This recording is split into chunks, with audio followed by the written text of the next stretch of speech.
Hoy en Hispanic Connection, el Departamento de Seguridad Nacional de los Estados Unidos anunció cambios en la aplicación CBP One. ¿Cuáles serán? ¿Hará más corta la espera? También la ley SB4 en Texas, considerada una de las más restrictivas del país, fue bloqueada temporalmente por la Corte Suprema. Analizaremos lo que puede suceder y cuánto tiempo tomaría tener una decisión final. Y por supuesto responderemos las preguntas de nuestra audiencia. Bienvenidos a Hispanic Connection. Conversaremos sobre las oportunidades que Estados Unidos te ofrece como inmigrante. Y esto es Hispanic Connection. Hispanic Connection. Infórmate, actúa y triunfarás. Buenos días amigos de Hispanic Connection, bienvenidos a un nuevo live de esta su plataforma que está pensada y está creada por inmigrantes, por hispanos, para otros hispanos como usted, para que conozca cuál es el camino que debe andar en esta etapa de inmigrante en este país. Recuerden, en este live vamos a analizar las principales noticias de inmigración de esta semana y por supuesto vamos a responder las preguntas de nuestra audiencia. Hemos tenido varias preguntas esta semana, así es que les recordamos que nos sigan en nuestras redes sociales, activen las notificaciones, denle like, compartan y por supuesto dejen sus comentarios y sus preguntas. También lo pueden hacer a través de nuestro correo info@hispanic-connection.com. Me disculpo porque ando un poco agripada, pero aquí estamos porque tenemos que cumplirle a nuestra audiencia con toda esta información importantísima que ustedes como hispanos tienen que saber. Así es que ya damos la bienvenida a nuestra abogada Noelia Ramos, experta en inmigración, bienes, raíces y asesoría corporativa, quien nos acompaña como todos los jueves para aclararnos muchísimas dudas, muchísimas preguntas que tenemos en torno a la inmigración, a todo lo que está pasando en este país. Muchísimas cosas están pasando en esta semana. Tenemos por ahí a la abogada, creo que perdimos un poco la conexión con ella. Winston, ¿me puedes indicar? Aquí está la abogada. Bienvenida, abogada. Buenas tardes, buenas Samantha. Abogada, hablemos de lleno con nuestro primer tema, ¿verdad? Estamos hablando un tema que le interesa a muchas personas que vienen en camino a los Estados Unidos o que bien tienen familiares que están en esta situación. Y es que recientemente el Departamento de Seguridad Nacional de los Estados Unidos informó que hay cambios en la aplicación CBP One, esta aplicación en la que tienen que ingresar una serie de información las personas que están intentando llegar a los Estados Unidos a través de la frontera con México. Abogada, ¿cuáles son estos cambios de los que se está hablando? Bueno, básicamente tienen más que ver con lo que es el horario. Es decir, ahora ellos están poniendo un horario específico al cual las personas que van a solicitar su cita lo hagan de 12 mediodía a 11:50 del día. Es decir, que va a ser específico solamente por ese periodo de tiempo en el día es que se van a poder realizar las citas. El otro tipo de información que están recalcando es el hecho de que las personas que vayan a registrar y que vivan bajo una misma dirección o van a vivir bajo una misma dirección en los Estados Unidos deben de reunirse como grupo y que toda esa información la tengan preparada para que al momento que tengan la oportunidad de poder registrar en CBP One lo hagan de una vez todo el grupo. La pregunta del millón. ¿Estos cambios van a agilizar el proceso con la aplicación? Bueno, acuérdense que todo en inmigración siempre estamos con la expectativa para lo positivo. Sin embargo, es el tiempo el que nos va diciendo si realmente se cumplen o no se cumplen estas expectativas. Recordemos que CBP One es literalmente una aplicación nueva. Es una de las herramientas más nuevas que implementó la administración Biden para poder trabajar todos los casos fuera de los Estados Unidos y evitar esa travesía hasta la frontera y esa conglomeración de gentes. Así que yo creo que hay que darle la oportunidad de que poco a poco eso va a ir mejorando. Y hasta el momento, pues ya se ha demostrado de que muchas personas han logrado, de hecho, ya llegar a los Estados Unidos. Abogada, ¿qué pasa si una persona, un inmigrante, una persona que quiere llegar a los Estados Unidos, llega a la frontera y no tiene la cita con CBP One? El gobierno dijo que iba a tomar una decisión discrecional. No se trata de simplemente abrirle las puertas porque entonces no tendría la razón de la estrategia de haber creado todo este programa de CBP One y los centros regionales, ¿no? Ellos van a determinar primero la razón por la cual la persona no pudo hacer su cita y también circunstancias particulares. Recordemos de que en esa situación se encuentran muchas personas por extrema emergencia o por razones humanitarias, lo sabemos, ¿no? Sin embargo, el gobierno lo va a determinar case by case, como se le dice, caso por caso. Y para finalizar con este tema, abogada, algo que ya mencionó, pero que quisiera recalcarlo, aquellas personas que vienen con otros miembros de su familia, ¿deben realizar una sola aplicación en la cita o deben realizar una por cada persona? No, deben realizarlos como grupo, todos en una sola oportunidad. Ok, ok, entonces esperemos, ¿verdad? Que primero que nada que estos cambios sean para bien, para que todas aquellas personas que se están quejando, que no tienen una respuesta rápida, pues ojalá que con estos cambios sí se pueda avanzar en este proceso, ¿verdad? De poder llegar a los Estados Unidos. Vamos a nuestro segundo tema, abogada. Y es un tema que está dominando la agenda, que aunque tiene que ver con Texas, con el estado de Texas, realmente está dominando la agenda noticiosa en todo el país por la trascendencia, por ser considerada una de las leyes más restrictivas del país en cuanto a tema migratorio. Hablamos de la ley SB4, esta ley que fue promulgada por el gobernador de Texas el pasado mes de diciembre y que daría potestad a la policía y a los agentes estatales a detener a cualquier persona bajo sospecha de haber entrado irregularmente.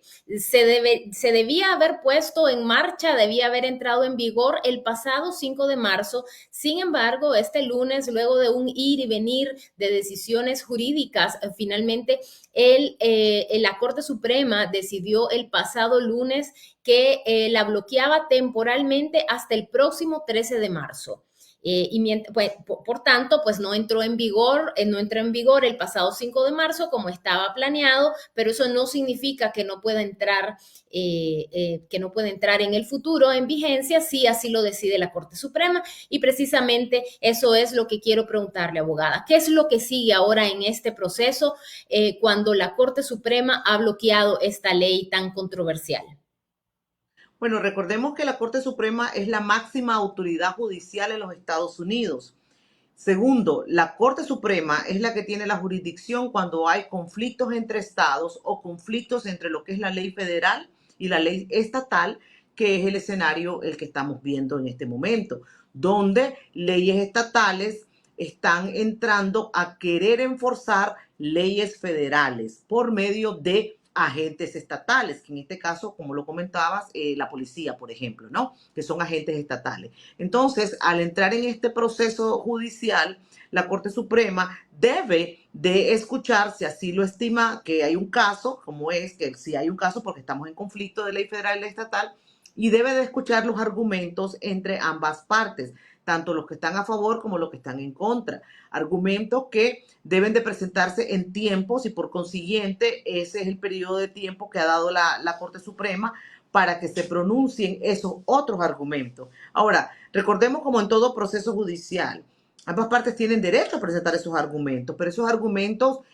deben de estar basados también en jurisprudencia, basados en las leyes, en codificaciones que ya existan también, basados hasta en la misma Constitución, es decir, todo ese conglomerado de leyes, de cuerpo judicial, de que tenemos que respetar, se tienen que evaluar y de ahí la Corte Suprema puede tomar una decisión si realmente se está cruzando la línea y quién está cruzando la línea en lo que los balances de poderes también. El bloqueo temporal es hasta el 13 de marzo. Eso quiere decir que en esta fecha ya darían su veredicto. Esta fecha está para contestarse, para presentar argumentos. Como les digo, dependiendo de lo que se presenta, pueden darse extensiones, pueden darse oportunidad de presentar mayor evidencia. Como les digo, miren esto como un juicio normal donde se están poniendo ambas partes con una oportunidad de presentar alegatos y evidencia. Entonces van a ver pueden darse esos escenarios y tomando el tiempo de haber escuchado los argumentos, entonces la Corte Suprema procede con una decisión. Y obviamente pues nos daremos cuenta porque todos estamos pendientes de esta noticia. Sí, así es, abogada, y sobre todo porque en menos de una semana hubo varios cambios en cuanto al futuro de esta ley. El viernes pasado, recuerdo, un juez federal dijo que no entraba. Luego, a los 2 días, el tribunal del quinto circuito dijo que sí. Luego, la Corte Suprema que no.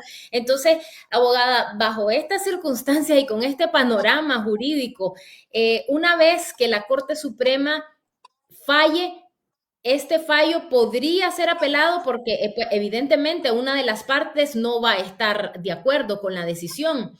¿Podría Okay. haber una apelación? No, todos los casos que ve la Corte Suprema, una vez decididos por la Corte Suprema, no existe la apelación para la Corte Suprema, porque él es el máximo ente judicial en los Estados Unidos. No existe nada más allá que pueda supervisar o tomar una decisión arriba de la Corte Suprema.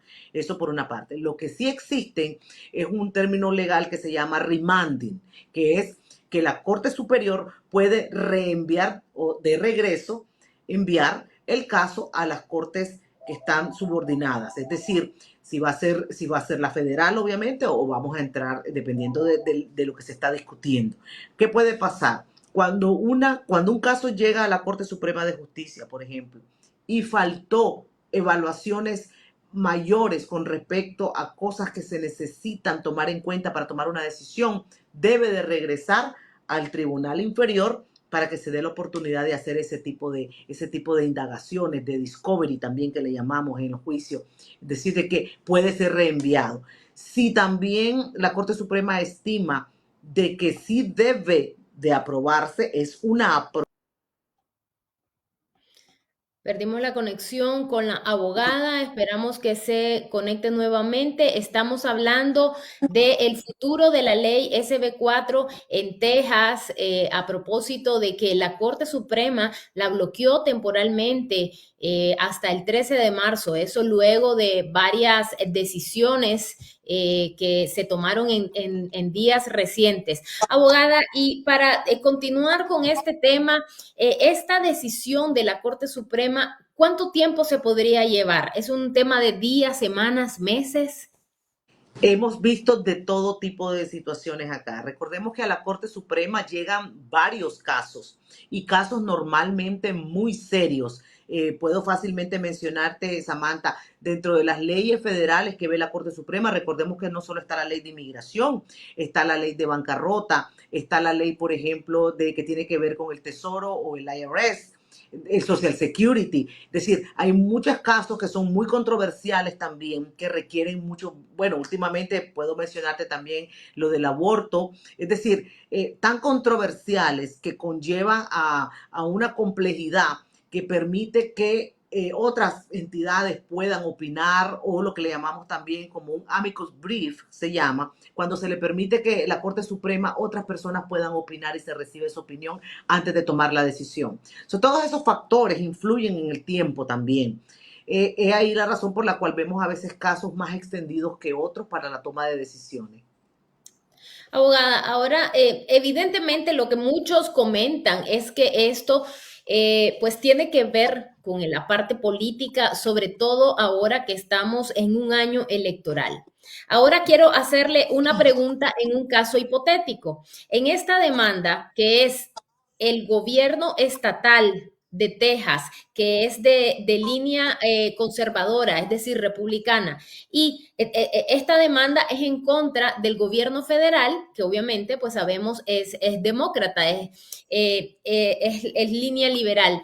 ¿Qué sucede si esta demanda continúa cuando lleguemos a las elecciones y hay un cambio de gobierno? Es decir, los republicanos pasan a la Casa Blanca nuevamente y continúa esta demanda. Y, es decir, traigo a la mesa este caso hipotético porque si eso sucediera, pues ya no van a estar en contraposición el gobernador de Texas con el gobierno federal. Si eso llega a pasar, y más que todo me estoy entendiendo tu pregunta, Samantha, donde la Corte Suprema se vaya a favor del estado de Texas. Si eso pasa, realmente provocaría un cambio total en lo que se ha entendido de cómo son los análisis cuando hay una ley estatal o queriendo entrar una ley estatal que infrinja la línea y pasándose a lo que debe de hacer una ley federal. Constitucionalmente hablando, sería un cambio impresionante. Todos los que trabajamos en el área legal, de verdad que sorprendería mucho que hubiese un cambio así. Y tendríamos que ver cuáles realmente serían esos argumentos, porque recordemos que algo pasa en Estados Unidos, que es el crear un precedente legal. Y crear ese precedente legal es muy peligroso porque puede abrir las puertas a otras situaciones muy parecidas a las que estamos viendo, donde los estados abriría la puerta donde los estados comenzarían a crear una serie de leyes y que podrían llegar a tocar esa línea que le pertenece a la ley federal. Así que ese conflicto entre ley estatal y ley federal es súper delicado. Así que sería bastante controversial. Abogada, pero quiero profundizar en eso. Quizás vamos a jugar un poco a ser pitonizas, pero quiero pensar, por ejemplo, ¿qué pasa si la Corte Suprema le da la razón al gobierno federal, que sabemos que no está de acuerdo con la SB4? Pero luego, ¿qué pasa si el año que viene cambia el gobierno y llega un republicano a la Casa Blanca? ¿Pueden volver a iniciar todo este proceso para tratar de poner una ley como esta en el estado de Texas o bien en otro estado? Bueno, no se puede, la cosa juzgada no se puede volver a repetir. Pero si otro estado crea otra ley estatal, vendrá que poner nuevos argumentos, porque donde el otro estado inicie una demanda y se vuelvan a utilizar los mismos argumentos legales de lo que está pasando hoy, ya existe un precedente y ese precedente fue a decir que no puede meterse el estatal con el federal. Entonces, tendría que cambiar en esa nueva situación otro tipo de argumento, porque si el caso que viene nuevo se parece mucho al que está pasando hoy, al existir una jurisprudencia, el chance es bastante alto de que se va a negar también, que se va a repetir la misma decisión tomada por la Corte Suprema de Justicia. A la Corte Suprema de Justicia se le respeta demasiado porque no puede ser tan variable. Son normalmente leyes que vemos que para que cambien, bueno, repito, lo vimos lo del aborto, ¿cuántos años han tenido que pasar para que pasase un cambio así de ese nivel? Así es, y lo que está claro aquí es que seguiremos hablando de este tema. Hay mucha tela que cortar en este tema, por lo visto, y creo que van a pasar varios meses, ¿verdad? Que seguiremos hablando de la ley SB4. Abogada, ahora quiero pasar a las preguntas de nuestra audiencia. La primera pregunta es de Ignacio López. Dice, en uno de los temas que abordamos los días martes, que por cierto le recuerdo a nuestra audiencia que todos los martes tenemos episodio nuevo. Entonces, habla de él, de esta semana que hablamos del asilo político. Entonces, él dice que hace referencia a que en este episodio se mencionó que el refugio, para pedir refugio se tiene que pedir en la embajada americana de su país. Entonces, él pregunta, ¿cuáles son los requisitos para solicitar refugio en la embajada americana en su país de origen? Tiene que ser solo en la embajada, lo puede hacer en la embajada. Recordemos que ahora el gobierno de Biden creó los centros regionales y en los centros regionales también están capacitados o deberían ya de estar capacitados según como se denunció el año pasado para que las personas que temen por su vida, su libertad, tengan la oportunidad de hacerlo. Ahora, ¿qué pasa? Tanto los centros regionales como las embajadas tienen sus propios requerimientos. Por ejemplo, recordemos que una persona que salió huyendo de su país Desafortunadamente, tal vez no va a traer consigo todos los documentos, no va a traer todas las evidencias perfectas que quisiéramos.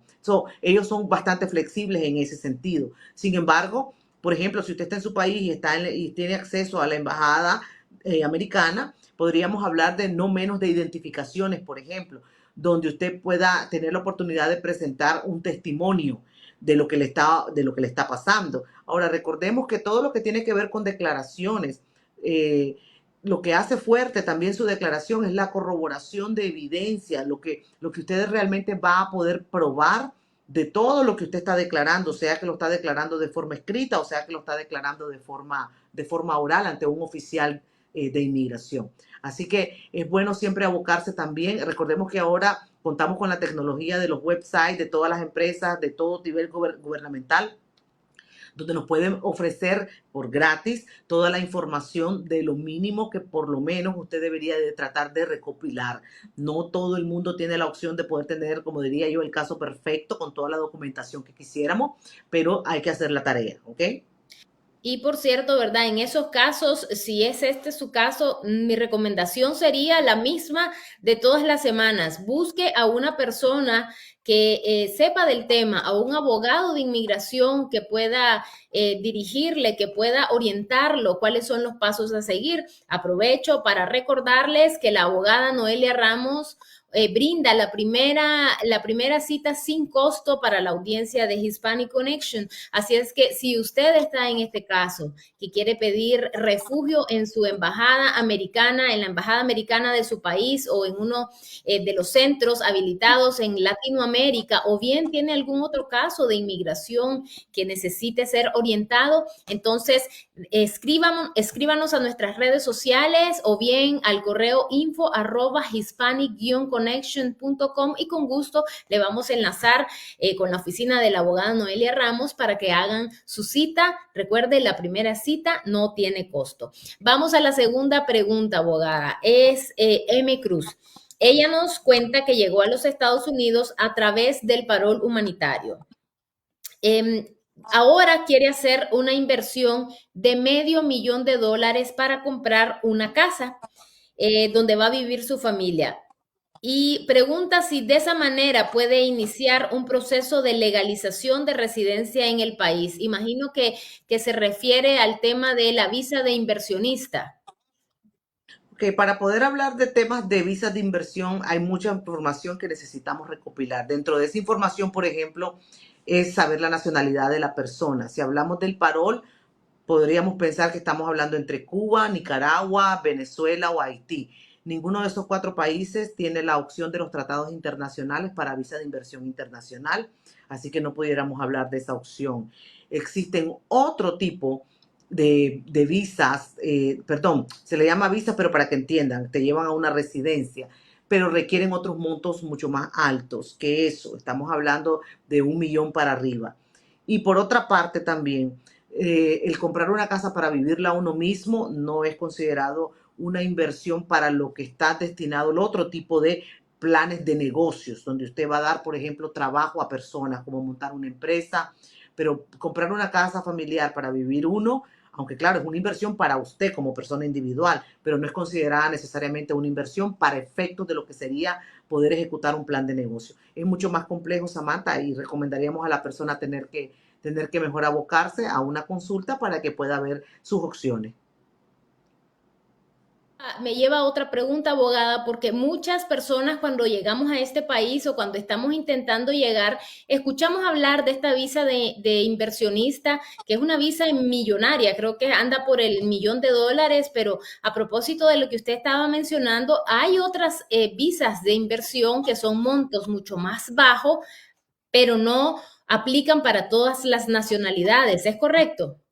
Es correcto, está basada en tratados internacionales de apertura de comercio, como por ejemplo Colombia, España, Italia, es decir, hay varios países, hay más de por lo menos una lista de 40 países. Exactamente. Entonces, si usted tiene alguna de esas nacionalidades y le interesa conocer más sobre esta visa, le sugerimos que nos escriba para hacer una cita con la abogada Noelia Ramos. Recuerde nuevamente, la primera cita no tiene costo para la audiencia de Hispanic Connection. Vamos a la siguiente pregunta, es de Denny Sadames. Está un poco confusa, pero quiero tratar de resumirla. Dice, mi hija es ciudadana. Ok, a ella la pidió su hija, una petición de ajuste de estatus porque su hija es ciudadana, ya le llegó su permiso de trabajo, su Social Security, pero pidieron una acta de nacimiento traducida de su hija y un sponsor, un patrocinador. Entonces le envió ambas cosas, la partida de nacimiento de su hija y también su patrocinador. Nunca supo más de su caso. Ya tiene 10 meses con su permiso de trabajo. Su petición la envió en noviembre del año 2022. Entonces, quien la pide es su hija, dice, su hija fue, pero ella no trabaja. Entonces, por esta razón, tuvo que pedir tuvo que solicitar o que enviar también un sponsor, un patrocinador para su proceso. ¿Ok? ¿Cuál es la pregunta? ¿Qué pasa con su caso? Porque lo envió en noviembre del año 2022 y aún no recibe respuesta. Ok, bueno, no. Eso no sé, desafortunadamente no se puede contestar así. En primera, espero que se haya asegurado de que Inmigración recibió esa respuesta adicional de evidencia solicitada.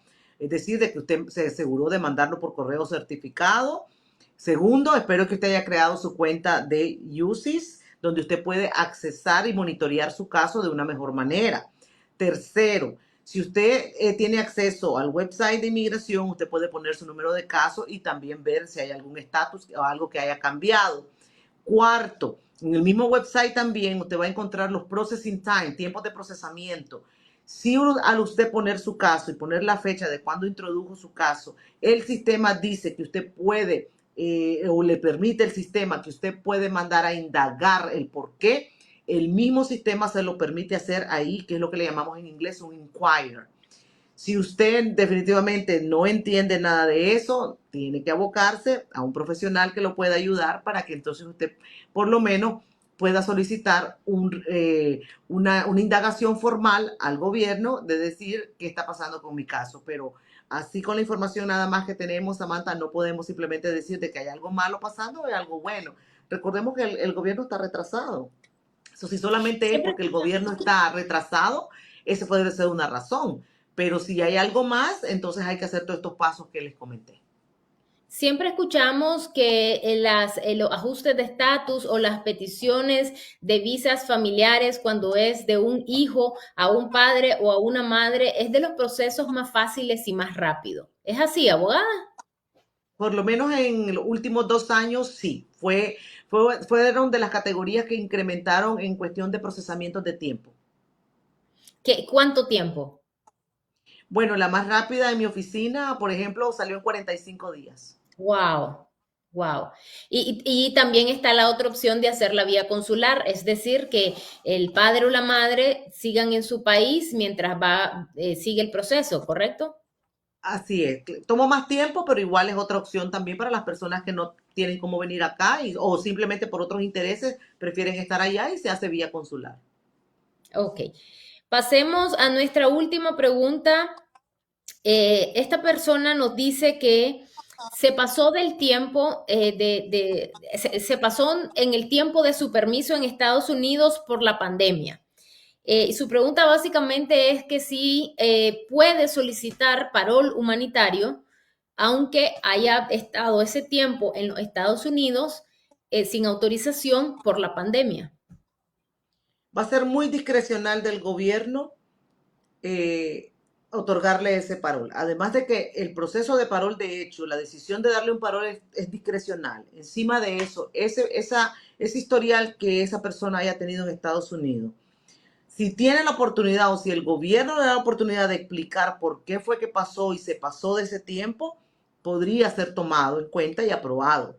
Pero si el gobierno dice no, desafortunadamente, pues lo que va a recibir es una negación. Pero es el tipo de casos donde yo les digo a las personas, solo haciéndolo lo vamos a saber. ¿Vale la pena Exactamente. intentarlo? Sí, porque donde a usted le salga positivo, ya, siguió adelante con sus planes. Y sobre todo que hay una excusa válida, ¿verdad? Una Y excusa fuera que de lo muy ordinario, exacto, fue exactamente. extraordinario, por eso es que vale la pena. Ahora, todo dentro de la pandemia, eso sí, el gobierno hemos visto que ha dicho dentro de lo razonable. Por ejemplo, todos los vuelos que fueron cancelados, hay unos que fueron países que fueron cancelados por 3, 4 meses. Ok, pero si en el quinto mes se abrieron, pues ellos pueden cuestionar por qué este entonces se quedó 12 meses. Ok, eso todo tiene que también estar dentro de lo razonable y dentro de lo Lo que la lógico, data también corrobore también de que usted, porque claro. si esa persona dice, no, la frontera estuvo cerrada por 18 meses y realmente no fue así, ellos lo pueden constatar fácilmente, que no estuvo cerrada 18 meses. Y aquí, como siempre, lo más importante es estar informado. Como dice nuestro eslogan, infórmate, actúa y triunfarás. Abogada, muchas gracias por haber estado con nosotros en este nuevo live del jueves. A nuestra audiencia, muchísimas gracias. Antes de despedirnos, varios recordatorios. Recuerden seguirnos en nuestras redes sociales, dejar sus comentarios. Segundo, si quiere una cita con la abogada Noelia Ramos, recuerde que la primera consulta no tiene costo, puede escribirnos a nuestras redes sociales o bien al correo info@hispanic-connection.com. Y el tercer recordatorio, el más importante, infórmate, actúa y triunfarás. Sea fuerte y valiente. Nos vemos en la próxima. Conversaremos sobre las oportunidades que Estados Unidos te ofrece como inmigrante. Y esto es Hispanic Connection. Hispanic Connection. Infórmate, actúa y triunfarás.